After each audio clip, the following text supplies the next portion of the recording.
बिस्मिल्लाहिर्रहमानिर्रहीम। अस्सलाम वालेकुम फ्रेंड्स, मैं आपका दोस्त वकार ताहिर ख़ान एम्स्टर्डम हॉलैंड से एक बार फिर आप सब दोस्तों और भाइयों की खिदमत में हाजिर हूँ। फ्रेंड्स, आज की वीडियो में हम डिस्कस करने जा रहे हैं बेलारूस का जो वीज़ा है, विजिट वीज़ा, जॉब वीज़ा और बिजनेस वीज़े के हवाले से। ये तमाम तर चीज़ें मैं आपको डिटेल से एक्सप्लेन करूँगा। ये वीज़ा आप किस तरीके से अप्लाई कर सकते हैं ये भी आपको एक्सप्लेन करूँगा, क्योंकि बेलारूस की जो एम्बेसी है वो पाकिस्तान के अंदर मौजूद है और बेलारूस का वीज़ा बहुत अच्छा वीज़ा है और पासपोर्ट पे एक अच्छी ट्रेवल हिस्ट्री बन जाती है, क्योंकि बेलारूस के बराबर में जो मुल्क हैं वो तीन शेंगन स्टेट्स के जो कंट्रीज हैं, तीन, जिसके अंदर पोलैंड, फिर लिथुआनिया और फिर लैटविया, ये तीन कंट्रीज के जो बॉर्डर हैं वो बेलारूस के साथ टच होते हैं। इसके बराबर में फिर रशिया भी है और यूक्रेन भी है। अच्छा, मैं आपको चीज़ बताऊं कि ये बेलारूस का जो बॉर्डर लगता है पोलैंड के साथ स्पेशली, इधर खास कोई चेकिंग नहीं है। कुछ लोगों से मेरा राब्ता हुआ है जो इस तरीके से आए हैं यहाँ पे, तो वो बता रहे हैं कि बेलारूस की जो जो जो आर्मी है और जो मतलब जो कुछ डिप्लोमेटिक रिलेशन उनके सही नहीं है यूरोपियन यूनियन के साथ, मतलब शेंगन स्टेट्स वगैरह के साथ। तो बॉर्डर पे उन्होंने एक तरीके से फ्रीडम दी होती है और अगर चेकिंग कर रही होती है तो फिर वो पोलैंड की जो आर्मी है, जो उनकी जो बॉर्डर सिक्योरिटी है, वो उसको चेक करती है। लेकिन इस बात को बताने का मतलब बिल्कुल भी ये नहीं कि आप इस तरीके से इलीगल तरीके से बेलारूस का वीज़ा लेके बेलारूस में आए और फिर डंकी लगा के या गैर कानूनी रास्तों से जो है वो इंट्रोजन। सिर्फ ये मैं आपको इन्फॉर्मेशन देना चाह रहा हूँ कि इस तरह के मामला होते हैं, लेकिन आप इस तरीके से बचिए। अच्छा फ्रेंड, बेलारूस का जो वीज़ा के हवाले से जो कुछ चीज़ें ये बताना चाह रहा हूँ कि सबसे पहले हम बात करते हैं विजिट वीज़े की। देखिए फ्रेंड्स, अगर आपको विजिट वीज़ा चाहिए बेलारूस का, तो उसके दो तरीके कार हैं। एक तो वो शख्स जो बेलारूस में रहता हो वहाँ पे, और वहाँ पे आपको जो है वो इनविटेशन भेजे,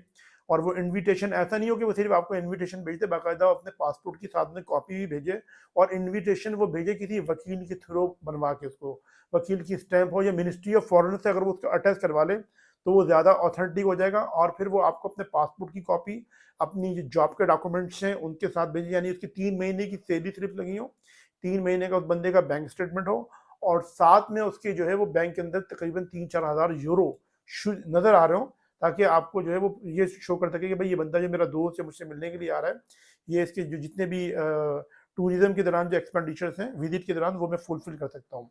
इसके अलावा जो दूसरा तरीका, अगर आप काफ़ी लोग बोलेंगे मेरा कोई दोस्त ही नहीं है वकार भाई वहाँ पे, तो दूसरा एक और तरीका बता देता हूँ कि वहाँ पे आप किसी होटल से रब्ता कीजिए और एक अच्छे होटल से, यानी कि ये 1 star 2 star 4 star 3 star hotel मिल जाते हैं वहाँ पे। और वहाँ पे होटल को इतने महंगे नहीं, 60-70 यूरो में 4-5 स्टार होटल मिल जाते हैं, क्योंकि वहाँ पे टूरिज्म बहुत कम है बेलारूस के अंदर। तो वहाँ पे आप जो है एक होटल बुक करवाइए, होटल वालों से रब्ता कीजिए कि भाई मैं यहाँ पे विजिट पे आना चाह रहा हूँ, घूमने फिरने के लिए आना चाह रहा हूँ। और बहुत सारे होटल वाले होते हैं, वो भी बहुत सारे आपको टूर पैकेज 2-2 3-3 दिन के ऑफर कर देते हैं, वो ले लीजिए। वो आपको इनविटेशन भी भेज देंगे, साथ में टूर पैकेज भी भेज देंगे। और अगर वो इनविटेशन नहीं भेजेंगे, अगर वो टूर पैकेज भी भेज देंगे, और ये आपकी कंफर्म होटल की बुकिंग हो जाएगी, और आपका कंफर्म एयर टिकट रिटर्न, अगर एयर टिकट जो होगा आपको, अगर वो रिटर्न टिकट लगा होगा, तो फिर आपकी वीज़ा लगने के चांसेस हैं, और फिर वीज़ा लग जाता है। एम्बेसी इनकी जो है बेलारूस की, वो पाकिस्तान में है। दूसरा वीज़ा जो है फ्रेंड्स, वो है बिजनेस का वीज़ा। बिजनेस का वीज़ा आपको इतनी आसानी से नहीं मिलेगा। बिजनेस वीज़े के, चाहे वो दुनिया के किसी भी मुल्क का वीज़ा हो, उसके लिए आपको बड़े पापड़ बेलने पड़ते हैं। तो फिर आपको बेलारूस में कोई भी ऐसी कंपनी जो आपको इनविटेशन भेजे वहाँ से, यानी कि आप उस कंपनी में मीटिंग के लिए आ रहे हैं, कोई बिजनेस डील के लिए आ रहे हैं, कंपनी का सर्वे करने आ रहे हैं।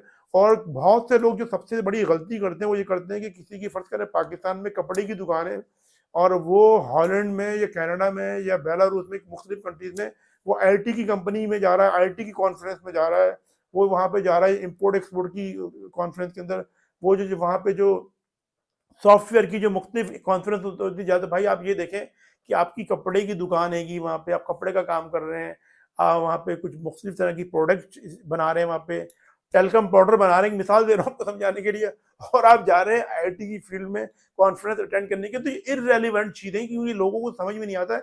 ये सारी चीज़ें पाकिस्तान में एजेंट उनको बता देंगे हम ये वाली मंगवा देंगे इनको इनविटेशन, आपको ये वाली बिजनेस का इनविटेशन मंगवा देते। तो भाई बिजनेस का पहले आप अपना बिजनेस देखें कि आपका अपना बिजनेस क्या है, और जो आपका बिजनेस नहीं है उसी से रिलेटेड, उसी से रेलिवेंट कोई आप जो है कंपनी ढूंढने। सही है, इस चीज़ को समझने की कोशिश करें, क्योंकि रोज़ाना मुझे इस हिसाब से बहुत सारी चीज़ें मेरे सामने आ रही होती हैं, क्योंकि मैं कंसल्टेंट हूँ, तो ये सारी चीज़ें लोग मुझे बता रहे होते हैं। तो आपकी जो फील्ड है उसी से रिलेटेड कोई कंपनी दीजिए, उनसे मीटिंग बोलिए मैं यहाँ पे एक सर्वे करने आ रहा हूँ, मैं आपके साथ कंपनी में इन्वेस्टमेंट करने आ रहा हूँ, इतने हज़ार यूरो में आपके साथ इन्वेस्टमेंट करने आ रहा हूँ, इतने हज़ार डॉलर इन्वेस्ट करने में आपकी कंपनी में मशीनरी खरीदने आ रहा हूँ, इस तरीके से मंगवाएं तो कंपनी आपको भेजेगी भी। आप सिर्फ ये बोल दें कि मेरी यहाँ पे जो है वो परचून की दुकान है और मेरी घी की और आटे की दुकान है और मैं वहां पर आ रहा हूँ आपकी कंपनी में मशीनरी खरीदने की, तो कोई भी नहीं देगा आपको। और वो जो इनविटेशन आपको जो कंपनी भेजेगी वो भी मिनिस्ट्री ऑफ फॉरेन अफेयर्स से अटैच करवा के भेजेगी। और अगर वो नहीं करवा के देगी तो वो कंपनी उनके जो चैम्बर ऑफ कॉमर्स है वहाँ पे रजिस्टर्ड होना चाहिए, क्योंकि एम्बेसी की एक्सेस में ये सारी चीज़ें होती हैं, तो एम्बेसी इन चीज़ों को चेक कर सकती है। तो ये मैंने आपको बताया कि बिजनेस वीज़ा लेने का तरीका। तीसरा जो तरीका है फ्रेंड वो जॉब का वीज़ा। तो मैं आपको टू बी वेरी ऑनेस्ट यहाँ पे जॉब सेक्टर में फील्ड, यानी कि जो बेलारूस के जो लोग हैं वो खुद ज़्यादातर बेरोजगार लोग हैं, क्योंकि यहाँ की इकोनॉमी कोई इतनी अच्छी इकोनॉमी नहीं है, एक बहुत सस्ता मुल्क है और यहाँ पे भी अभी भी डिक्टेटरशिप मौजूद है यहाँ पे। यानी यूरोप का एक ऐसा भाई मुल्क है जो वहाँ का प्रेसिडेंट है वो उतरने का नाम ही नहीं ले रहा वहाँ पे मतलब जॉब के बड़े मसले मसाइल हैं। अगर कोई अच्छी कंपनी आपको जॉब दे रही हो, जॉब का कॉन्ट्रैक्ट आपको भेजे, तो उसके लिए फिर आप वो जॉब कॉन्ट्रैक्ट लेके जाएंगे आप इस्लामाबाद में जो बेलारूस की एम्बेसी है वहाँ पे अपॉइंटमेंट बनाएंगे, वहाँ पर आपका इंटरव्यू होगा और अगर वीज़ा ऑफिसर आपसे मुतमईन हो गया तो फिर आपको वहाँ का वर्क वीज़ा मिल जाएगा और उस पर फिर आप बेलारूस जा सकते हैं। तो फ्रेंड ये 3 तरीके मैंने आपको बताए। इन तीनों तरीके में से जो भी आपके लिए कन्वीनियंट हो, जो इस पे आप इजीली अमल कर सकें वो कर लें। मैं खुद कुछ अरसे में जो है वो और कुछ यूरोप की कंट्रीज में जा रहा हूँ, जिसमें बेलारूस भी जाऊँगा और मेरी बातचीत चल रही है वहाँ पे कुछ पार्टीज़ के साथ। और क्योंकि बेलारूस यहाँ से इतना दूर नहीं है, 2.5 घंटे की फ्लाइट है, तो मैं चाह रहा हूँ कि एक दफ़ा चक्कर लगा लूँ। अगर कुछ बात बन जाती है इनविटेशन वगैरह के हवाले से तो फिर मैं वहाँ पे पहुँच के आप लोगों को इनविटेशन का भी जो यानी कि विजिट का जो इनविटेशन है उस मामले में आपकी मदद कर सकूँगा। तो फ्रेंड्स ये है आज की वीडियो। आप सब अपना बहुत-बहुत ख्याल रखें, अपने पेरेंट्स और अपने बुजुर्गों का बहुत-बहुत ख्याल रखें और अपने भाई के इस चैनल का भी।